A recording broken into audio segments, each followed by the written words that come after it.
মত বিনিময় শেষে বাড়ি ফেরার পথে দুর্ঘটনায় রাজশাহীর পবায় যুবদল কর্মী নিহত হয়েছেন। ঘটনাটি ঘটেছে সোমবার ২০ জানুয়ারি সন্ধ্যায় পবায় রামচন্দ্রপুর বাজার এলাকায়। নিহত যুবদল কর্মী হলেন জেলার দুর্গাপুরের আড়িয়াপাড়া গ্রামের আব্দুল কাদেরের ছেলে শাহজাহান আলী, বয়স ৪৫ বছর। এ ঘটনায় আরও দুজন যুবদল কর্মী ও আমগাছি গ্রামের মোসলেম উদ্দিনের ছেলে শফিকুল ইসলাম, বয়স ৪৬ বছর।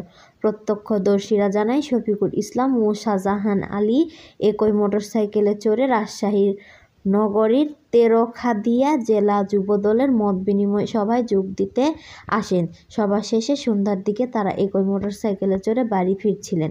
তাদের মোটরসাইকেলটি জেলার পবা উপজেলার রামচন্দ্রপুর বাজারে পৌঁছালে পেছন থেকে একটি ট্রাক চাপা দেয়। এতে শাহজাহান ও শফিকুর দুজনেই গুরুতর আহত হন। পরে তাদের উদ্ধার করে রাজশাহী মেডিকেল কলেজ হাসপাতালে পাঠানো হয়। চিকিৎসারত অবস্থায় রাত 10:30টার দিকে শাহজাহান আলী মারা যান। আহত শফিকুল ইসলামকে রামেক হাসপাতালের অর্থোপেডিক্স ওয়ার্ডে চিকিৎসা দেওয়া হচ্ছে। বিষয়টি নিশ্চিত করেছেন রাজশাহী জেলা যুবদলের সদস্য মাহাবুর রহমান। তিনি বলেন, আমরা বেশ কিছু নেতাকর্মী রাজশাহী নগরীতে এসেছিলাম জেলা যুবদলের মত বিনিময় সভায় যোগ দিতে। সভা শেষে বাড়ি ফেরার পথে শাহজাহান ও শফিকুর দুর্ঘটনার শিকার হন। এতে শাহজাহান আলী মারা যান। মারাত্মক আহত হয়ে আরেক যুবদল কর্মী শফিকুর রহমান।